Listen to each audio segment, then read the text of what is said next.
Okay, let's jump right in. Welcome to today's explainer, where we're going to decode the 24-hour engine. We are talking all about the fascinating world of metabolic flexibility today.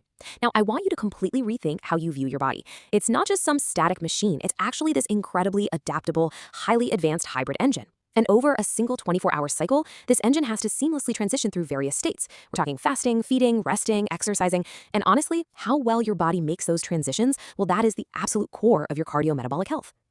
So take a second right now and ask yourself, is your body running as a sugar burner or a fat burner at this exact moment? Depending on when you last ate, or, if you just finished up a hard workout, or maybe you just woke up a bit ago, your body's fuel demands are entirely different. And this isn't just some abstract biological concept we're throwing around. This is happening inside your cells right now, this very second. The stakes of this real-time biological mechanism are huge. It literally dictates everything from your daily energy levels all the way to your long-term disease risk. Which brings us to the big idea here, metabolic flexibility. What is it? Basically, it's the ability of an organism to respond or adapt to conditional changes in metabolic demand. Simply put, it means your body can smoothly, effortlessly switch between burning glucose, which is sugar, and burning fatty acids. You see, true health isn't just a matter of counting calories or meticulously watching exactly what we eat. It's actually about how efficiently our body shifts gears between those specific fuel sources whenever our environment or activity levels change. And we can really visualize this as a 24-hour blueprint of human fuel metabolism, mapping all this complex cellular biology onto a totally relatable day in your life. Think about it. When you're sleeping, your fatty acid oxidation goes up. Then you eat, and you instantly shift to storing glycogen and burning glucose. You go back to resting, and then maybe you exercise, where your fuel demands absolutely skyrocket. It's a continuous cycle, and we are going to walk through this exact blueprint today, step by step. Section 1. Morning. The fasting to feeding transition. All right, so you wake up, your body has been in an overnight fasted state, meaning you are primarily a fat burner right now. But then you have breakfast. A healthy, metabolically flexible body will immediately sense that meal, hit the brakes on fat oxidation, and instantly shift into storing energy and burning the glucose you just consumed. Now, when researchers push the system with what's called a lipid overload, basically feeding the body a whole bunch of fat while insulin is high, we see a really stark contrast. When we look at highly trained individuals, they completely adapt. They efficiently drop their glucose oxidation and perfectly preserve their muscle glycogen. But untrained individuals, they exhibit massive metabolic inflexibility. They just can't effectively switch gears to handle that new fuel mixture. And we actually see this inflexibility play out over the course of a normal day too. When we track lean individuals versus those dealing with obesity over 3 distinct meals, the difference is pretty striking. Healthy individuals show this massive, robust capacity to extract and store dietary fats right after a meal. But in the case of obesity, the body's natural ability to efficiently store and release those dietary fats is severely blunted. And here's why that matters. If those fats aren't being properly managed after you eat, they just stay in your bloodstream. And eventually, they end up deposited in places they really shouldn't be. Section 2. The adipose tissue orchestrator.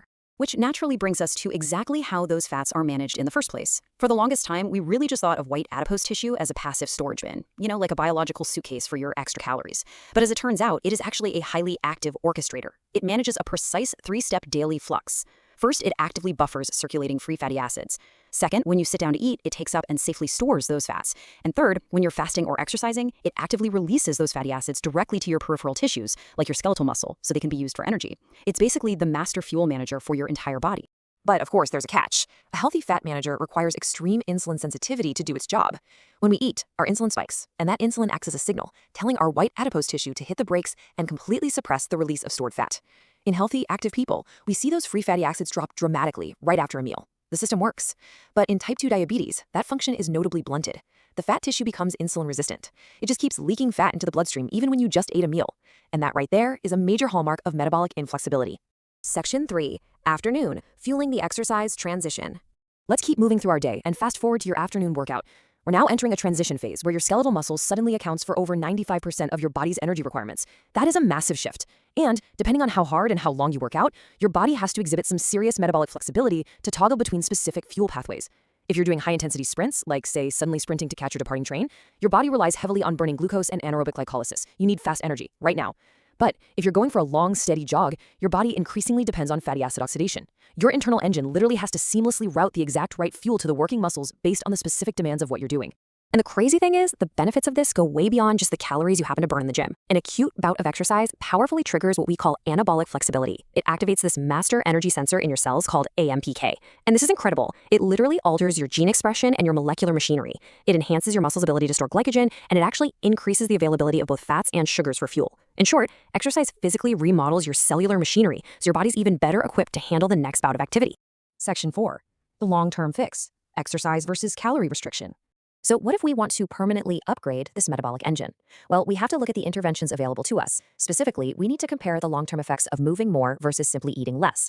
Now, both strategies, exercise training and calorie restriction, will definitely improve your insulin sensitivity, which is fantastic. But exercise is entirely unique here. While calorie restriction makes your existing engine more sensitive, it does absolutely nothing to increase your capacity for fatty acid oxidation. Exercise training, on the other hand, actually builds your skeletal muscle mitochondrial capacity. It literally builds a bigger, better engine that is inherently required to efficiently burn fat at rest and during activity. The bottom line, you simply cannot just starve your way to true metabolic flexibility. You have to build the machinery through movement. Section 5, Nighttime, the Circadian Rhythm Connection. Now, as our day winds down and we finally head into the evening, we uncover another entirely critical layer to the story. When researchers track fuel selection over a full 24-hour cycle, they see a really fascinating pattern emerge during sleep. For a healthy individual, their fuel selection naturally oscillates all the way down into a deep, deep fat-burning state while they're sleeping. But for someone with diabetes, that system stays elevated, meaning they are stuck burning more carbohydrates even while they're completely at rest. This perfectly illustrates that our metabolism operates on a strict 24-hour schedule. A healthy, flexible engine knows exactly when it's time to switch over and burn fat for overnight maintenance. What this all means is that metabolic flexibility isn't just about what's on your plate or how heavy you lift. It is heavily, heavily dependent on your circadian health. To have true circadian health, you have to align your biological systems to the natural light-dark cycle. That's what maintains your body's homeostasis. And here is a totally crucial takeaway. Sleep timing regularity is just as important as sleep duration. Going to bed and waking up at wildly different times every single day, that is very often the hidden culprit that's fundamentally disrupting that 24-hour metabolic blueprint we've been talking about. So, to summarize everything we've unpacked in this explainer today, true cardiometabolic health isn't some single dietary trick or a quick fix. It is entirely about building a highly adaptable engine. Becoming a metabolically flexible hybrid requires physical activity to build the mitochondrial machinery, and crucially, it requires strict circadian consistency to maintain and anchor that machinery over a full 24-hour cycle. So, I want to leave you with this final thought as you look at your own habits. Ask yourself, are you just managing what you put into your engine, or are you optimizing exactly when it runs, when it rests, and when it repairs? Building a truly flexible metabolism is a round-the-clock job, and it is definitely time we start treating our daily routines, our workouts, and our sleep habits as equal, essential partners in that 24-hour cycle. Thank you so much for joining me on this explainer, and I really hope this changes the way you look at your day.